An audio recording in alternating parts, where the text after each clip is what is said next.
로마서 2장 1절로 5절 말씀.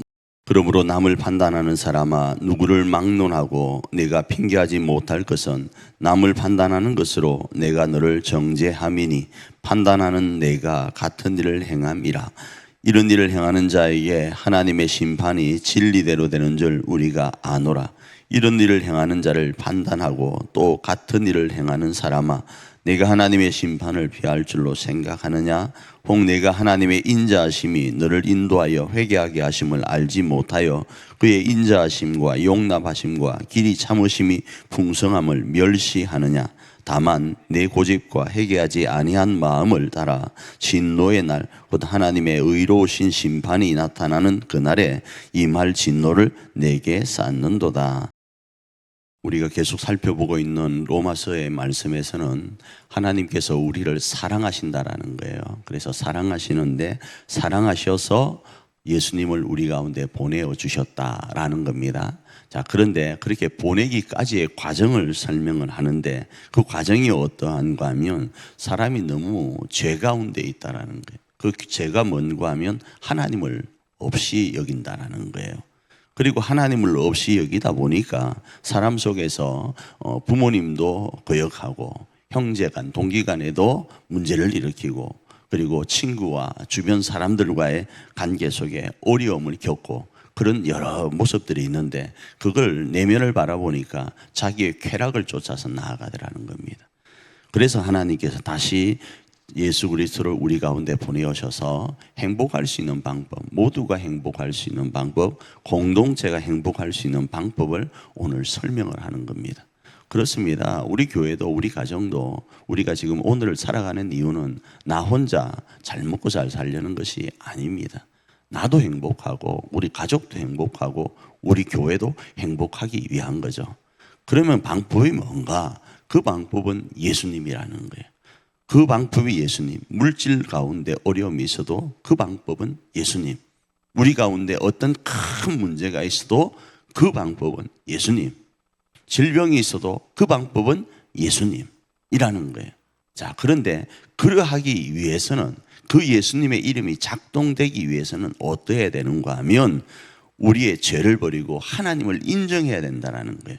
하나님을 인정하지 않던 죄를 버려야 된다는 거예요. 하나님을 인정하면 66권의 말씀대로 살려고 한다라는 거예요. 그리고 그 큰 것 하나님의 말씀 가운데 십자가에 드리워진 하나님의 사랑과 공의를 인정하라라는 거예요. 그래서 하나님의 사랑은 부여잡고 하나님의 공의인 죄에 대한 그 심판인 사망은 우리 가운데 일어나지 않도록 죄를 멀리 해야 되는데 문제가 하나 있습니다. 오늘 본문에서는요. 하나님이 이렇게 인간의 죄를 너무 적나라하게 어제 지적을 하자 사람이 이렇게 질문하는 거예요.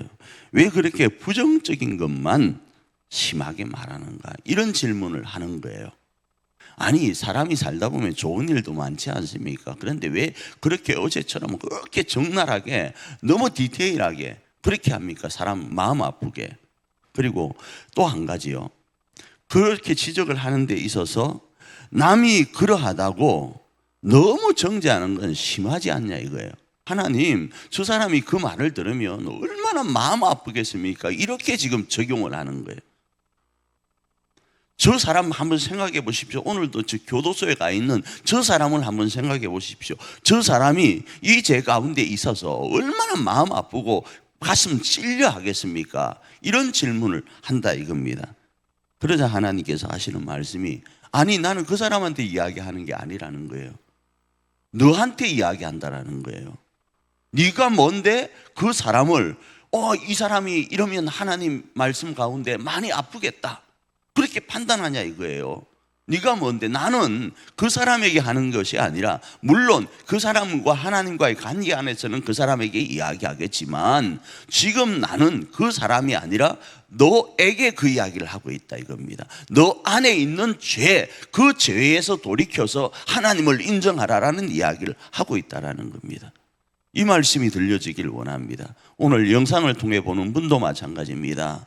다른 사람에게 하는 이야기가 아니고 지금 이 소리가 들려지는 여러분에게요.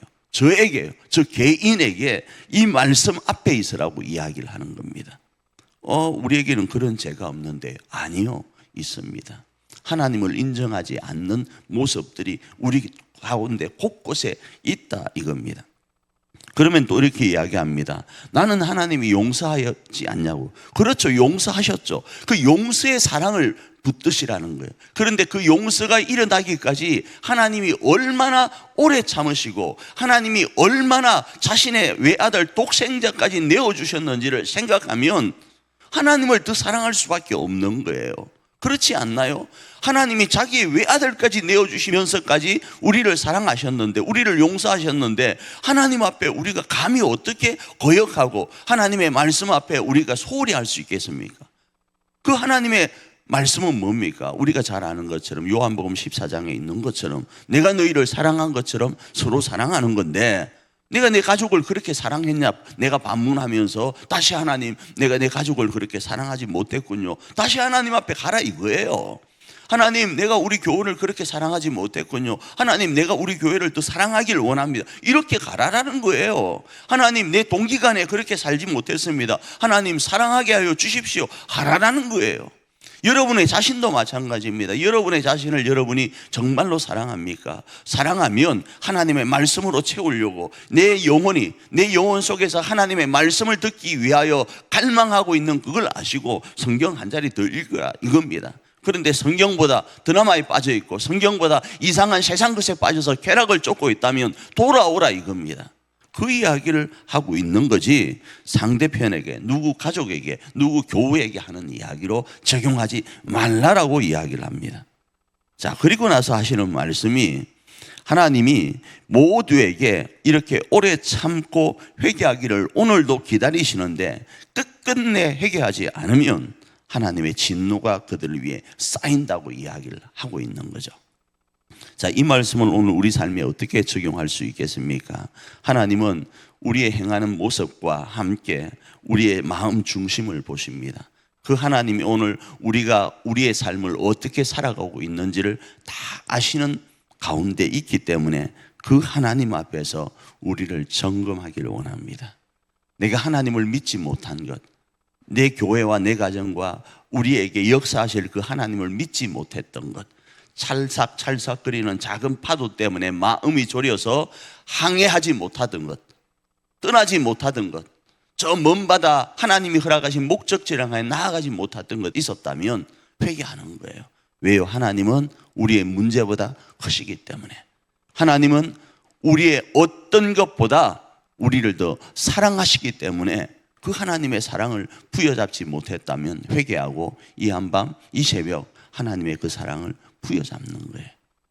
그게 우리가 오늘 우리 삶 가운데 적용해야 될 부분인 걸 알고 적용하여서 오늘도 그 하나님의 사랑으로 말미암아 승리하고 가정과 교회를 세워가는 저와 여러분 되기를 축복합니다.